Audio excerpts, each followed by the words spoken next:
Buenas noches, mis amados hermanos, que Dios los bendiga. Bienvenidos a su programa Promesas de Dios para ti. Para comenzar esta noche vamos a iniciar con una oración. En el nombre del Padre, del Hijo y del Espíritu Santo. Amén. Amado Dios, amado Padre, te doy las gracias por este día. Gracias, Señor, por poner este mensaje en mi corazón. Te pido que tu Espíritu Santo venga a llenarnos, venga a inundarnos de tu paz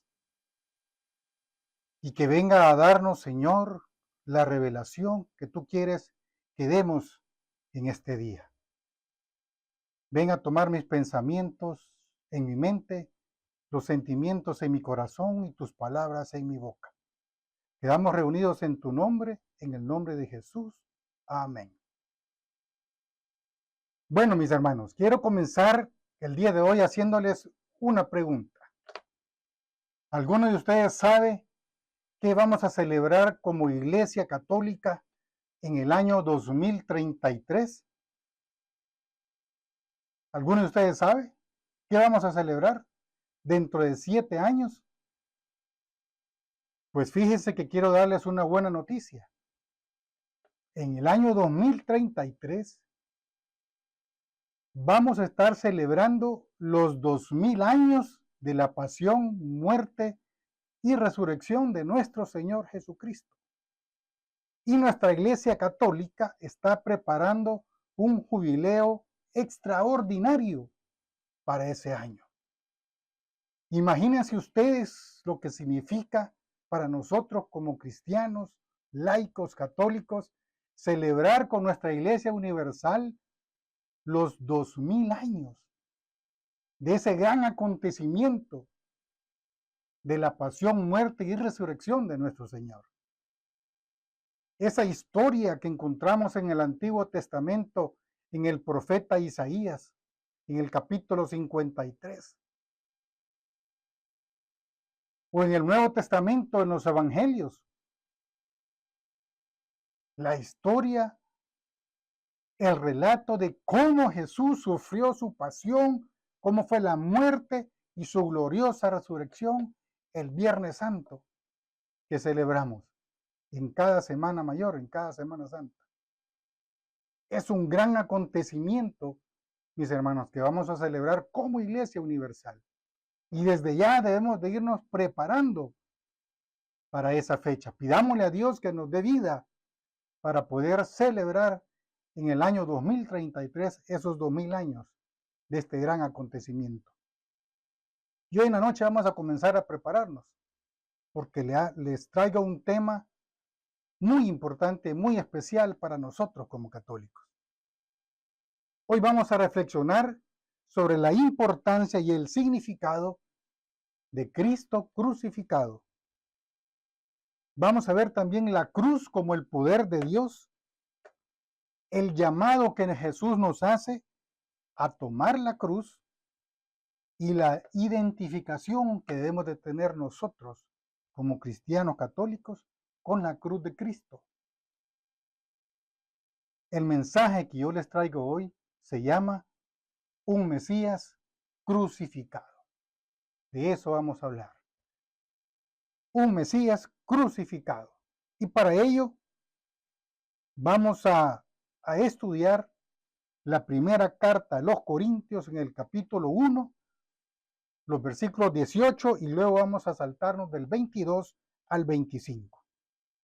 Yo espero que después de este mensaje, mis hermanos, amemos más y podamos abrazar la cruz de nuestro Señor Jesús. Dice así la palabra de Dios. Primera Corintios, capítulo 1, versículo 18. El mensaje de la muerte de Cristo en la cruz parece una tontería a los que van a la perdición. Pero este mensaje es poder de Dios para los que vamos a la salvación. Versículo 22. Los judíos quieren ver señales milagrosas y los griegos buscan sabiduría. pero nosotros anunciamos a un Mesías crucificado. Esto les resulta ofensivo a los judíos y a los no judíos les parece una tontería. Pero para los que Dios ha llamado, sean judíos o griegos, este Mesías es el poder y la sabiduría de Dios. Palabra de Dios. Mis hermanos, esta lectura nos abre un debate sobre la sabiduría de Dios y la sabiduría humana, y lo sitúa en una encrucijada entre dos caminos. Aquellos que van a la perdición por no creer en el mensaje de Jesús, y aquellos que van en el camino de la salvación por creer en el mensaje de Jesús. Y fíjense ustedes que San Pablo no condena en esta lectura la sabiduría humana correcta. O sea, aquella sabiduría humana que nace del poder discernir o revelar a través de su creación, podemos llegar a conocer a Dios. Sino que San Pablo denuncia aquella sabiduría orgullosa, llena de presunción, de vanidad, es decir, aquella sabiduría desde un punto de vista meramente humano. De esa sabiduría está hablando San Pablo en esta carta. Este mensaje de San Pablo, como podemos ver, está lleno de poder, mi hermano, está lleno de sabiduría de Dios. Y para mí es un mensaje concluyente, claro, preciso y determinante, que a nosotros como cristianos católicos no nos deja lugar a duda. Está claro para nosotros los creyentes. Pero para los que no son creyentes, no está claro. Yo quiero que veamos cuál es la importancia y el significado de Cristo crucificado para nosotros como creyentes. Versículo 18 dice que el mensaje de la muerte de Cristo que nosotros predicamos en la cruz parece una tontería a los que van a la perdición. O sea, aquellas personas que rechazan a Dios, que rechazan el mensaje de Jesús, aquellas personas que se alejan de Dios, que no quieren saber nada de Él y buscan el camino ancho que va a la perdición. Para ellos, dice la palabra, la muerte de Cristo es una tontería. Es inútil. No sirve para nada. Pero para nosotros, los creyentes, los que vamos a la salvación, fíjese bien lo que dice San Pablo, para nosotros este mensaje de la muerte de Cristo es el poder de Dios. Eso es lo que significa para nosotros la muerte de Cristo, mis hermanos. El poder de Dios. Para nosotros la cruz es el poder de Dios. Fíjense que para la Iglesia Católica, el mensaje de Cristo crucificado no es un mensaje de derrota, mis hermanos, sino que es el evento central de nuestra fe, que lo conocemos como el misterio pascual. La cruz es el símbolo supremo del amor de Dios y es la llave que abre las puertas a la salvación.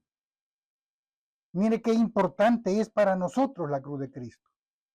Es el símbolo supremo del amor de Dios, que queda explícito en San Juan 3:16, que dice, pues tanto amó Dios al mundo que envió a su Hijo único para que todo aquel que crea en Él no se pierda, sino que tenga vida eterna. Palabra y promesa de Dios. Es el símbolo supremo del amor de Dios. Tanto amó Dios al mundo Los amó hasta el extremo, dice la palabra. Y al extremo de la muerte en cruz. Y al mismo tiempo es la llave que abre las puertas a la salvación. Para todos, para toda la humanidad, creyentes y no creyentes. La muerte de Cristo en la cruz abre las puertas a la salvación. Y nuestra iglesia nos enseña que la muerte de Jesús en la cruz es el sacrificio único y definitivo. Jesucristo murió una sola vez y para siempre. Ya no va a volver a morir en la cruz, nunca más. Sacrificio único y definitivo. Murió en la cruz una sola vez y resucitó de entre los muertos. Y ahora está vivo. Nosotros predicamos un Dios vivo, mis hermanos. Y Jesús está vivo. Y al día de hoy sigue haciendo un llamado a cada uno de nosotros. Hace un llamado a la iglesia. Hace un llamado a cada persona. Hace un llamado a ti y a mí. ¿Cuál es ese llamado? En el Evangelio de San Lucas, capítulo 9, versículo 23, dice la palabra: después les dijo a todos: si alguno quiere ser discípulo mío, niéguese a sí mismo, cargue con su cruz cada día y sígame. Palabra de Dios. Este es el llamado que Cristo nos hace. El llamado a ser discípulo de Jesús. Y para ser un buen discípulo, un verdadero discípulo de Jesús, Jesús nos deja plasmadas 3 condiciones. ¿Y cuáles son esas 3 condiciones para ser discípulo de Jesús? En primer lugar, dice, negarse a sí mismo. ¿Y qué significa, mis hermanos, negarse a sí mismo? Negarnos a nosotros mismos.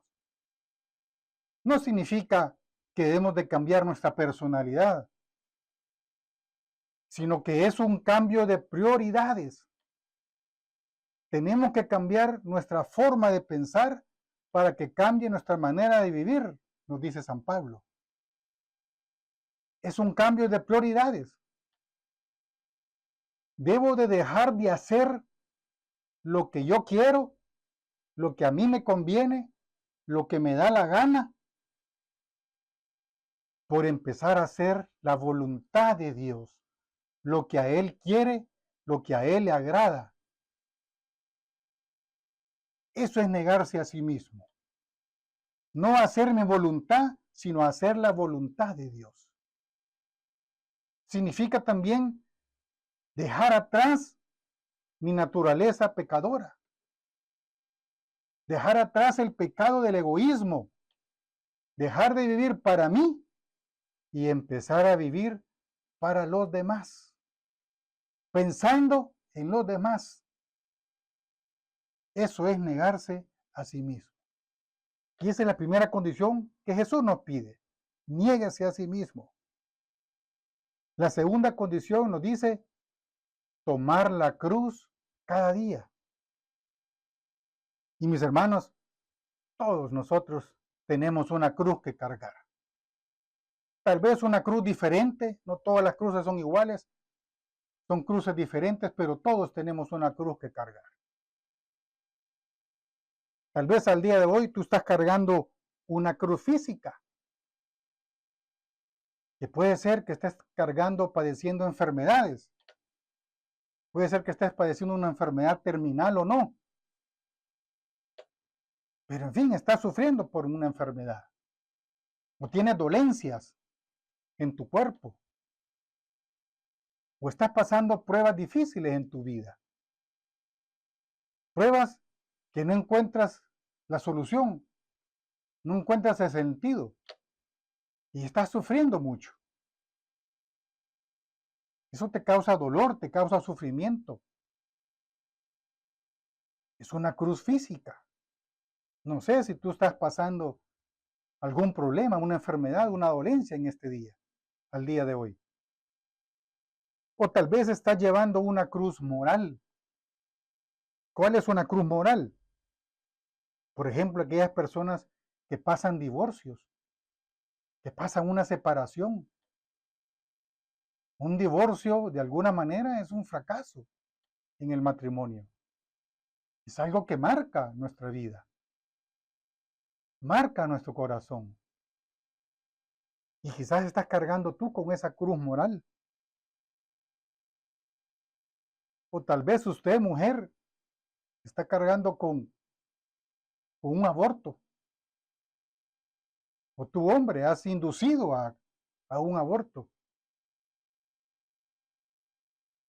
Y esa pena moral, estás cargando esa cruz. Y no sabes qué hacer. O estás pasando por momentos de soledad, por momentos de tristeza. Esa soledad, esa tristeza te causa pena, angustia, desesperación. Es una cruz moral. Tal vez estás sufriendo alguna difamación o tú has difamado a alguien y no sabes cómo remediarlo. No sabes cómo perdonar o pedir perdón. Y estás cargando con esa cruz moral. O tal vez, mi hermano, más aún, estás cargando una cruz espiritual que es más profunda todavía. Muchos de nosotros pasamos por momentos de oscuridad en nuestra vida. En alguna parte de nuestra vida, de nuestra existencia, nosotros pasamos por momentos de oscuridad. Pruebas difíciles en que no encontramos la solución. No sabemos cómo resolverlas. Y pasa el tiempo, pasan años quizás, y tú no encuentras la luz, tú no encuentras la solución a ese problema. Y tu vida solo es un camino oscuro, tú solo encuentras oscuridad. Y muchas veces esa es nuestra oración y le decimos a Dios, Dios mío, ilumíname. O sea, estamos diciendo que nos hace falta la luz, porque solo vemos oscuridad y le pedimos a Dios que nos ilumine, que nos mande su luz. Todos podemos pasar por eso. Nadie está exento a pasar por crisis de fe, por ejemplo. Muchos pasamos por crisis de fe. De hecho, hay muchos santos, muchos místicos en nuestra iglesia que también han pasado crisis de fe, momentos de oscuridad, años. Les ha llevado poder encontrar la luz. Pero mi hermano, mi hermana, cualquier cruz espiritual, cualquier momento de oscuridad, prueba que tú puedas estar pasando al día de hoy, yo te aseguro que tarde o temprano la luz va a llegar a tu vida. Tarde o temprano la solución va a llegar a tu vida y tu vida va a empezar a cambiar. Ha pasado con los grandes santos de Dios y también ha pasado por muchos de nosotros y va a pasar contigo. Si en este momento estás pasando un momento difícil, un momento de oscuridad. Yo no sé cuál de las tres cruces tú puedas estar llevando al día de hoy. Tú puedes estar cargando, si una cruz física, si una cruz moral o una cruz espiritual. Pero lo que sí sé es que vas a poder cargar tu cruz. Porque esa es la condición, la segunda condición que Jesús nos pide. Cargue cada día con su cruz. Y la tercera condición que Jesús nos dice es seguirlo. Seguir a Jesús. En la palabra de Dios en Escritura encontramos, mis hermanos, la fórmula que Jesús utilizó para llamar a sus apóstoles. ¿Sabes tú cuál fue la fórmula que Jesús utilizó para llamar a cada uno de los apóstoles? Es sencillo. Jesús solo llegaba donde estaban ellos, los miraba con sus ojos penetrantes y con esa mirada Jesús les decía, ven y sígueme. Y ellos lo siguieron. Jesús se dio cuenta que Pedro y su hermano Andrés estaban tirando las redes. Ellos eran pescadores. Y Jesús se acercó a ellos, los miró a los ojos y les dijo: síganme, que yo los haré pescadores de hombres. Y al momento, Pedro y Andrés dejaron sus redes y siguieron a Jesús. Más adelante, Jesús se encuentra con otros dos hermanos, con Santiago y Juan, los hijos de Zebedeo. Estos dos hermanos estaban arreglando las redes con su padre en una barca. Y en ese momento Jesús los ve, se les acerca, los mira y les dice a los dos: síganme.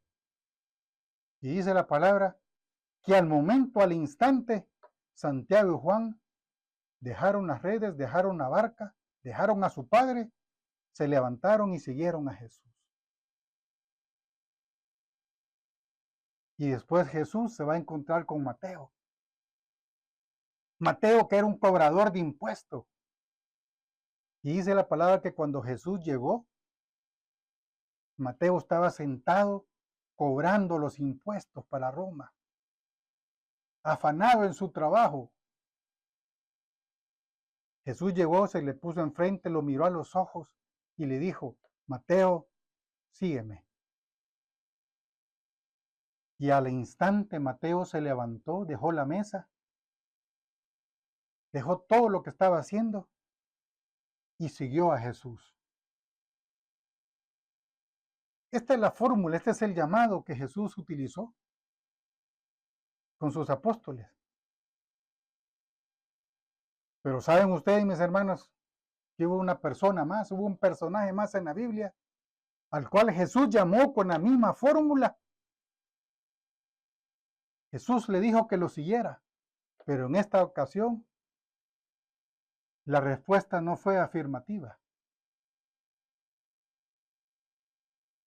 ¿Quién fue ese personaje que no quiso seguir a Jesús? ¿Sí? Fue el joven rico. Fíjense que el joven rico se presentó muy piadoso delante de Jesús y le dijo: Maestro, ¿qué debo hacer para alcanzar la vida eterna?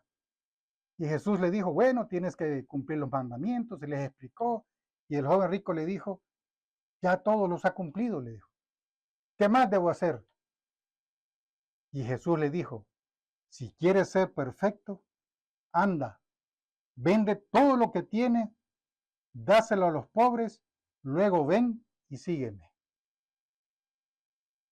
Pero en este momento, el joven dice que salió muy triste porque era rico, tenía muchas posesiones, muchos bienes, y no aceptó el mensaje. ¿Ustedes se imaginan qué hubiera pasado si este joven rico hace lo que Jesús le dice, vende todo lo que tiene, se lo da a los pobres y luego regresa y lo sigue? ¿Qué hubiera pasado? Hubiera quedado escrito el nombre de este joven y hubieran sido 13 apóstoles y no 12. Aquí estuviera el nombre de él. Pero como no quiso seguirlo, quedó en el anonimato y lo conocemos hoy como el joven rico. Mi hermano, yo no sé si tú ya estás siguiendo a Jesús. Yo no sé si tú ya eres un discípulo de Jesús o todavía estás esperando que Jesús te siga llamando. Pero la voluntad de Jesús es que te levantes, te pongas de pie y lo sigas. No te vaya a pasar como el joven rico. Y tu nombre quede en el anonimato y no que quede escrito en el libro de la vida. Mi hermano, debemos de identificarnos como cristianos con la cruz de Cristo. Hay una cita de San Pablo que me marca grandemente, que siempre me ha inspirado mucho, y es la que está en Gálatas 2, 19 al 20. Dice la palabra: porque por medio de la ley yo he muerto a la ley, a fin de vivir para Dios. Con Cristo he sido crucificado. Y ya no soy yo quien vive, sino que es Cristo quien vive en mí. Y la vida que ahora vivo en el cuerpo, la vivo por mi fe en el Hijo de Dios, que me amó y se entregó a la muerte por mí. Palabra de Dios. Son palabras de San Pablo que denotan el gran amor, la gran entrega que Pablo tenía por Jesucristo. Con Cristo he sido crucificado, dice. También nosotros, mis hermanos, cuando fuimos a nuestro retiro de conversión y el sábado en la tarde, cuando terminamos las oraciones, hicimos la oración de entrega y recibimos a Jesús como nuestro Señor y Salvador, ese día también nosotros quedamos crucificados con Cristo. Nuestra vieja naturaleza, el hombre pecador, quedó clavado en esa cruz esa tarde especial. Y Cristo bajó de la cruz y entró a vivir en nosotros. Por eso San Pablo dice, y ya no soy yo quien vive, ahora es Cristo quien vive en mí. También nosotros podemos decir hoy con toda certeza que Cristo vive en nosotros. Y ya no somos nosotros los que vivimos, ahora Cristo vive en mí, que me amó y se entregó a la muerte por mí. Yo me recuerdo, mis hermanos, hace unos meses atrás, un caso que conmovió a toda la sociedad española y a las redes sociales, y a mi familia también porque lo seguimos muy de cerca. El caso de una joven española de 21, 22 años por ahí, que se llamaba Noelia. Esta jovencita, con una vida muy atribulada, de mucho sufrimiento, de mucho tormento, sí, una vida muy difícil, ella expresaba que a sus 21 o 22 años estaba cansada de sufrir, que ya no quería vivir más porque ya no quería seguir sufriendo, estaba cansada de sufrir y que la única esperanza que tenía era quitarse la vida. Y después de 3, 4 años de lucha con su padre, que no quería que ella muriera por la eutanasia, y con el gobierno español, ganó la batalla y el gobierno español le concedió la muerte por eutanasia. Fue muy duro, mis hermanos. Mi familia y yo seguimos muy de cerca las redes sociales. La sociedad española estaba conmovida porque el gobierno dejó establecido el día y la hora en que ella iba a morir. Y así fue. El propio día, el mundo entero, España, las redes sociales estaba parando. Ese día a las 6 de la tarde le aplicaron el veneno que le quitó la vida. La ley de la eutanasia. A mí conmovió mi corazón, mis hermanos, les soy sincero, porque yo me puse a pensar, ¿cómo es posible que una jovencita a esa edad ya no tenga esperanza? Que su única esperanza sea quitarse la vida. Y la sociedad, el ser humano se la concede. Hermano, esa jovencita quizás no conoció a Dios, nadie le habló de Dios en sus entrevistas, en los videos que dejó grabados, nunca mencionó a Dios. No la podemos juzgar, pero ciertamente murió sin Cristo en su corazón, murió sin Cristo en su vida, sin esperanza. Por eso nosotros como cristianos, como católicos, como creyentes, mis hermanos, debemos amar cada día y abrazar la cruz de Cristo. Abrazarla, mi hermano. Porque ese es el regalo que Dios Padre nos dio al enviarnos a su Hijo Jesucristo a morir por nosotros, a perdonar nuestros pecados y darnos la salvación. Y hay una cita más de San Pablo que tal vez resume todo lo que hemos hablado el día de hoy, que es Gálatas 6:14, que también desde que la leí hace muchos años, tocó mi corazón y dice así, Gálatas 6:14. En cuanto a mí, De nada quiero gloriarme, sino de la cruz de nuestro Señor Jesucristo. El mundo ha muerto para mí y yo he muerto para el mundo. Palabra de Dios. Si nosotros somos, mis hermanos, verdaderamente hijos de Dios, si nosotros verdaderamente somos cristianos, debemos de morir al mundo. Si el mundo ha muerto para nosotros y nosotros para el mundo, pues ya no debemos de creer ni nos debe importar la sabiduría de este mundo. Ya no nos debe importar la sabiduría humana, mi hermano.